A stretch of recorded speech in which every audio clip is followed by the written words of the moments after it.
कहते हैं राम जी के चरित्र कैसा अद्भुत है। राम की आंखों के सामने कोई नारी आती है तो उसे माँ के रूप में देखते हैं, फिर बहन के रूप में शूर्पणखा वेश बदल कर सुंदर श्रृंगार करके आई। मेरे रघुवर ने शूर्पणखा को देखा और कहा, आओ देवी। बोलिए शूर्पणखा बोली, जी मैं तो आई कहाँ से हूँ, मैं तो पति ढूंढने के लिए स्वयंवर करने चली हुई है। राम जी ने कहा, पति ढूंढने का काम तो माता पिता का होता है, इसलिए आपने तकलीफ क्यों की है। बोली, माता पिता ने तो मेरे बहुत वर ढूंढे लेकिन पसंद ही नहीं आता है, तो मैं क्या करूं, इसलिए स्वयंवर करने निकल पड़ी हूँ। राम जी का बड़ा संतोष की बात है, आपको अभी तक पति नहीं मिला। बोली, अभी तक नहीं मिला था लेकिन आज मिल गया है। देखो दो बच्चे, मिल गया तो दो बच्चे देखो सामने। तुम सम पुरुष न मोह समाई, यह संजोग विधि रचाई। वैसे बहुत सुंदर भी तुम भी नहीं हो, लेकिन चलेगा, तो मैं पति का रूप में वर्ण कर लेती हूँ। राम जी तो बड़े संतोष है, लेकिन कभी कभी विरोध बहुत मीठा कहते हैं। राम जी राघवेंद्र ने कहा, आपने ये तो ठीक ही सोचा, लेकिन हमारी बगल में जो बैठी है वो हमारी भार्या जानकी जी है। शूर्पणखा बोली, ये दुबली पत्नी से पत्नी तुम्हारी। राम जी ने कहा, हाँ।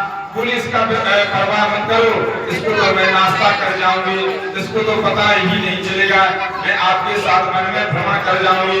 राम जी ने कहा, सुनो, जो वृक्ष के नीचे बैठे हैं वो बोले बोले मेरे छोटे भाई हैं, मेरे लघु भ्राता हैं। शूर्पणखा लक्ष्मण जी के पास चली गई। लक्ष्मण जी बोले, कहिए। शूर्पणखा बोली, जो काले राम जी है वो मुझसे विवाह करना चाहते हैं, तो वो बोले से करूंगी। आप बोले हैं, आपसे विवाह करने का मन हो गया। लक्ष्मण जी ने सोचा, राम जी जब मुझे कुमार बता सकते हैं तो मैं भी कुछ कहूँ। लक्ष्मण जी बोले, जानती हो कौन है मेरी पत्नी बनेगी, वो झाड़ू लगानी पड़ेगी, तो उनको सेवक कौन है, कौशलपुर राजा अयोध्या के राजा रामचंद्र जी है। कहकर लक्ष्मण जी क्या बताना चाहते हैं। लक्ष्मण जी ने इशारा किया, जब पिताजी की 3 पत्नियां हो सकती हैं तो इनकी 2 भी हो सकती हैं क्या, इसलिए तुम उनके पास ही जाओ। अभी इनके पास भेजो, उनके पास भेजो। शूर्पणखा ने कहा, मुझे पागल समझ रखा है, रावण की बहन हूँ, मैं सर्वनाश कर दूंगी। अभी मेरा रूप तुम लोगों ने जानते नहीं हो, कभी इधर भेज दो कभी उधर भेज दो, मुझसे विवाह नहीं करते। पहले तो इनकी छोटे विकराल रूप लेकर के माता जानकी को मारने दौड़े। लक्ष्मण जी ने तो संकर्षण देव है, साक्षात शेषनाग है। लक्ष्मण जी ने भगवान को कब्र करता तो स्वर्ग जाने की अधिकारी होते। शूर्पणखा रोती चिल्लाती हुई रावण के पास आई। रावण ने पूछा, क्या हुआ, ये कैसे हुई तुम्हारी दशा, दूसरा आदि गए, सीता कथा श्रवण दीप षष्टम थे। अब ऐसी परिस्थिति बनी, रावण ने मालिक से कहा, जो सुवर्ण का मृग बनकर आया, माता जानकी को रावण ने हरण कर लिया। लक्ष्मण जी को राम जी ने की सुरक्षा के लिए माता जानकी ने भेजा। ये प्रसंग बहुत सुंदर है, सब जानते हैं, लेकिन रावण जब भिक्षा ले रहा था उस समय वो संत था, माता जानकी का हरण किया, तब वो राक्षस बन गया। संत बनकर के रावण ने जानकी का हरण किया। भिक्षा लेते समय वो संत था, उसने सोचा यदि संत बनकर हरण करूंगा तो संत के चरित्र पर कलंक लग जाएगा। जटायु ने विचित्र युद्ध किया, पंख कर जाने के जमीन पर गिर पड़े। माता जानकी की नजर जिस पर पड़ गई उसे राघवेंद्र ने मुक्ति जरूर कर दिया। जानकी का जिस पर नजर पड़ी उसे मुक्ति निश्चित है।